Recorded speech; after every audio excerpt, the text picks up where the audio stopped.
ഇന്ന് ഇവിടുത്തെ Sunday special ലഞ്ചാണ് കേട്ടോ. ഇന്ന് ഫ്രഷ് ടു ഹോം എന്നാണ് കേട്ടോ മീൻ വാങ്ങിയത്.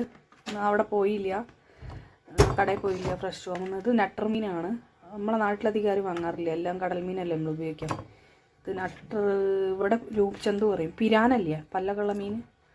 അപ്പോൾ നല്ല ഫ്രഷ് മീനാണ് കേട്ടോ. ആഗോലീൻ്റെ ഒക്കെ ഒരു ടേസ്റ്റാണേ. നമ്മളാ ഏകദേശം കുറച്ച് ഇതൊക്കെ ഉണ്ടാവും, നെയ്യൊക്കെ ഉള്ള മീനാണ്, നല്ലൊരു മീനാണ്. ഇനി അടുത്ത എന്താ അറിയോ, അടുത്ത മാന്തളാണേ, കാണിച്ചു തരാം. മാന്തൾ ഞാൻ നന്നാക്കാത്ത വാങ്ങി, അത് നന്നാക്കാൻ എളുപ്പമാണ്. അപ്പോൾ ഞാൻ നന്നാക്കാത്ത മാന്തളാട്ടോ വാങ്ങിയത്. വലിയ മാന്തളാണ് കേട്ടോ, നല്ല തടിയൊക്കെ ഉണ്ട്. 2 ഉള്ളൂ, പക്ഷേ നല്ല വെയിറ്റ് ഉണ്ട്. തന്നെ ഉണ്ടാവും അത്യാവശ്യം. പൊരുത്ത മാന്തൾ ഉണ്ടാവും.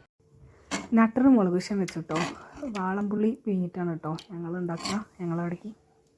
പിന്നെ നമ്മളെ മാന്തൾ പൊരിച്ചു. അപ്പോൾ പൊരിക്കണ മസാലയിൽ വെളുത്തുള്ളി, ചുവന്നുള്ളി, കരിവേപ്പിൻ്റെ ഇല, പിന്നെ സാധാരണ മുളക് പൊടി, മഞ്ഞൾപ്പൊടിയും ഉപ്പുമാണ് കേട്ടോ. അങ്ങനെ അത് പൊരിച്ച്. ഇവിടെ മോൻ മീനൊന്നും അധികം കഴിക്കില്ല, അപ്പോൾ അതുകൊണ്ട് സോസേജ് ഒന്ന് വേവിച്ചിട്ട് നടു വളർന്ന് മീനിൻ്റെ സെയിം മസാല ഇട്ടിട്ട് പൊരിച്ചെടുത്ത്. എല്ലാം ഞാൻ പാനിലാണ് കേട്ടോ പൊരിച്ച്, എണ്ണ ഉറക്കാൻ വേണ്ടിയിട്ട്. നട്ടർ എനിക്ക് വേണ്ടി മാത്രം 2 പീസ് എടുത്തിട്ട് പൊരിച്ചിട്ടാണ്.